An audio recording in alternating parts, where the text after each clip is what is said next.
le coup de marteau. Et pour ce coup de marteau, nous donnons la parole à Alexandre Cugnage-Apreval. Bonjour à vous.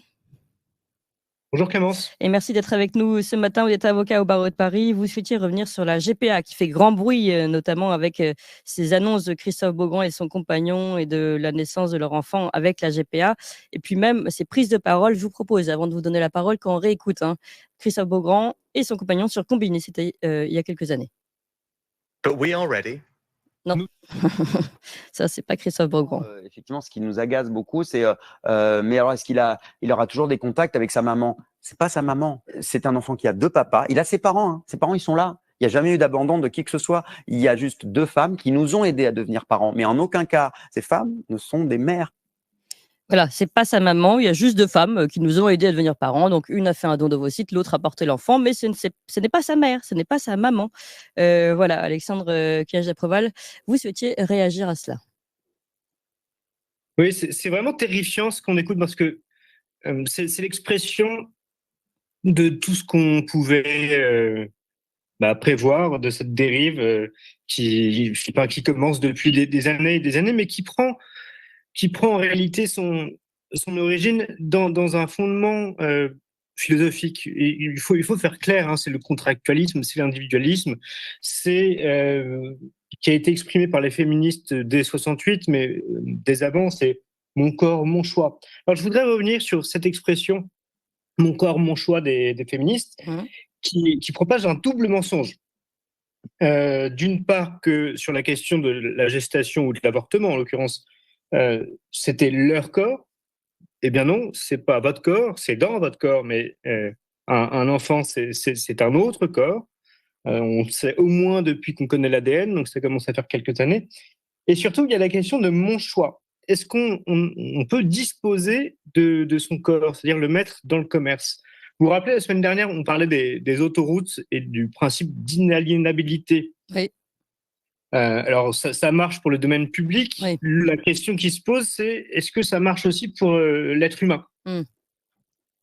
Est-ce que le corps humain doit rester inaliénable, c'est-à-dire hors commerce? Mais allons plus loin, ça veut dire que je n'ai pas le droit d'aliéner mon propre corps, par exemple de vendre ses organes ou de le soumettre à l'anthropophagie, même consentie. Ce sont des choses qui encore aujourd'hui semblent acceptables. Mais pourquoi? Précisément parce que le corps est inaliénable, c'est-à-dire en France, en bon droit, hors du commerce. Mais c'est un principe philosophique, je veux dire, qui peut à la limite se défendre. Hein. On pourrait défendre la question que le corps soit aliénable. Mais dans ce cas, il faut aller jusqu'au bout et nous expliquer qu'on est évidemment pour le suicide, pour l'avortement, mais ça, on y est déjà, mais qu'on est aussi pour l'anthropophagie, qu'on est pour l'esclavage. Parce qu'après tout, si je dispose de mon corps, j'ai bien le droit de le vendre à qui je veux. Oui. Et c'est bien la question de la GPA.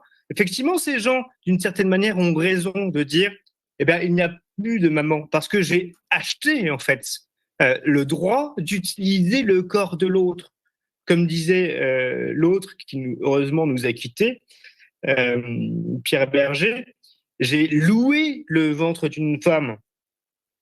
Donc effectivement, je me suis accaparé par force d'argent, hein, parce que c'est bien ça, c'est une sorte de gros sou derrière, il faut quand même avoir en tête, le corps de quelqu'un d'autre. Donc expliquez-nous, allez jusqu'au bout, moi je ne suis pas contre le débat philosophique, hein, mais expliquez-nous que vous êtes pour l'esclavage, que vous êtes pour l'anthropophagie, que vous êtes pour la GPA, donc, que vous êtes pour la réification du corps, c'est-à-dire la chosification, et essentiellement du corps des femmes, en l'occurrence. Parce que moi, je veux bien qu'on nous fasse des grandes leçons de féminisme, mais ça commence à aller doucement, à aller gentiment. Une attaque de la femme, justement, toujours. Exactement, sous réserve, évidemment, de liberté, de bons sentiments, de j'ai le droit à avoir des papas et d'amour. Alors ça, c'est le grand mot. Je voudrais ajouter peut-être deux choses, si on a encore 2 minutes. Oui, 2 minutes. Je vous rappelle que ce qui est hors de commerce, donc inaliénable, c'est ce qu'on ne touche pas, ce qu'on ne vend pas. Ce qui est intouchable. Ça avait un mot dans l'ancien monde, ça. Ce qui était intouchable, c'était ce qui était sacré. Vous ne pouvez toucher qu'avec des mains consacrées. Et ça s'opposait aux profanes. Donc n'importe qui, vous et moi, pouvions toucher. Mais cette notion de sacré et de profane, apparemment, ne convient plus à notre société. Mais on n'a pas besoin d'aller dans les catégories du sacré et du profane pour considérer que la réification du corps humain pose problème. Je vous fais une citation de Gunther Anders, j'ai déjà cité chez vous, Oui. dans C'est l'essence de l'homme. Ce n'est pas l'artisan qui est aujourd'hui menacé par les machines. Il n'existe déjà presque plus d'artisans au sens classique. Ce n'est pas seulement l'ouvrier d'usine qui est aliéné, comme on l'a constaté depuis un bon siècle, mais chacun de nous. Chacun de nous, parce que chacun de nous est effectivement un consommateur, un utilisateur et une victime potentielle des machines et de leurs produits. Je dis bien de leurs produits, car l'essentiel aujourd'hui, ce n'est pas qui produit, ni comment on produit, ni combien on produit, mais bien plutôt, autre différence fondamentale entre l'ancienne menace et la nouvelle, ce qu'on produit. Alors qu'autrefois, les produits n'étaient pas critiqués, voilà, bon, bref, le combat visait presque exclusivement... je vous amène directement. Désormais, c'est le produit lui-même qui est en cause, comme par exemple la bombe, ou bien encore l'homme d'aujourd'hui, puisqu'il est aussi un produit, dans la mesure où il est au moins le produit de sa propre production, une production qui l'altère totalement et imprime en lui, en tant que consommateur, l'image du monde produit industriellement et la vision du monde qui lui correspond. Il y a une critique justement du monde de la production qui transforme l'homme en produit. Oui. Et là, cet enfant issu de la GPA qui n'a pas de maman, comme disait cet horrible monsieur, qui est hors la loi, hein, je tiens à le signaler par ailleurs, c'est la quintessence de l'homme devenu un produit, de l'homme devenu une marchandise, un bien de consommation. Monsieur, oui, vous êtes pour l'esclavage, oui, vous êtes un esclavagiste. C'est la réalité et vous êtes un monstre. Voilà.